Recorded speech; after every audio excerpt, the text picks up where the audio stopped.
And we must understand what we mean about decolonized quality education, so that we continuously meet, conscientize each other, and we actually make these things to be realized. And I said, but the difference is, so many people don't realize what actually the struggle of education and fees started long ago. And I made an example. 2012, when I was graduating at University of Johannesburg, my mom was there, I had new clothes, my family members were there. Now my family went as far as even organizing a photographer to come, so that by the time I receive my degree certificate, bang forward and take pictures of me. But on the day when I was supposed to get my degree certificate, on the day when I was supposed to receive my degree certificate, I got a white paper written outstanding fees. Now, I'm a photographer and the family. Now imagine the disappointment I had give me with a paper saying outstanding fees. Now I was hurt, I was disappointed. But when I made a follow-up, they made excuses and excuses until I decided alone that I'll go to the dean's office, to the vice chancellor's office for that matter. Vice chancellor is like a principal of the whole school, of the whole varsity. I went to the vice chancellor's office and I sat at his office. And he said, my dear, unfortunately, NSFAS didn't pay for you, so you can't get your degree certificate. He said, no, your fees are not paid. I said, no, but I did apply for NSFAS. He said, NSFAS didn't pay for you. Then I was like, no, but you must tell NSFAS to pay for my fees. He said, even if NSFAS pay for your fees, you have incurred interest because they haven't paid for 3 years.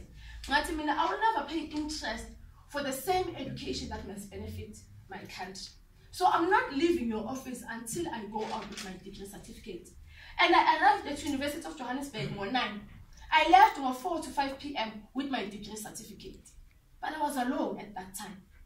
And it was that day I declared and I knew it is necessary for us to have free decolonized education, because not only me but so many students, especially black students, are suffering, and not so many of us are courageous. But we need to get to a point where we understand that we don't need to wait for someone else to stand for justice. And I made an example and I said, last year November I resigned FNB. Not because I wanted to resign FNB, because I saw how the system continues to colonize young black people. And when I engaged my colleagues, they were afraid, they were scared, they told me about their bread and their salaries. But when I started to challenge the system, I became a target. The CEO of FNB knew me, but I didn't know her, but she knew about me. And then they started to work me out. Now, when my lawyer advised me to resign, I made it clear to CCMA that I'm not resigning because I'm tired of working. I'm resigning because the system has worked me constructively out of the workplace. That is why I'm resigning. And currently, as we speak, the matter is with CCMA, and I'm appearing again in July. But and justice should be served. Whether I win the case or I don't, but they must be exposed after the whole case, because we need to get to a point where this struggle of the working class must not only end here on the four corners of our rooms, in the boardrooms, and somewhere else. We need to understand that we need to get to a state where we no longer negotiate justice for working class, but we demand it.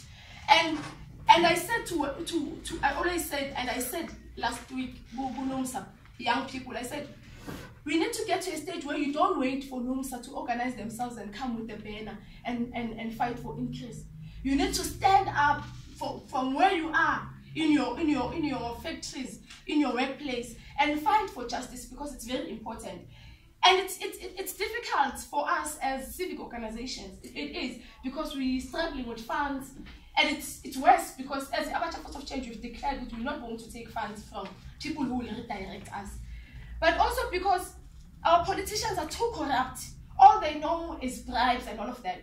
To an extent, our communities now are dominated by Somalians. And these Somalians don't even know what social responsibility is. They don't teach them because they don't care. All they care about is to get money from them, and they start their shops. But as the Abacha Force of Change, this is where we come in. We must hold these Somalians accountable. And they must know, we mustn't even beg for their sponsorship or for social responsibility. We must demand it, because they must do social responsibility. And that is why it's so important. When the United Front raise up, they must understand their mandate. And the reason we were part of United Front as Abacha Force of Change in 2015. But the reason we pulled out of United Front, because United Front became a talk show, and not just a talk show of old people. We are called into meetings day after day, and we didn't have a problem with meetings. But when we come to a meeting and we discuss, out of that meeting we must go out and do programs. We can't be called into offices on a daily basis and waste our time and waste workers' money and eat good food. We go out there, we haven't done anything. And I said, when I challenged them, I challenged United Front, I said, we don't have a problem, but as young people we have energy. Give us programs. You guys are educated, you're smart, you're wise, you have experience.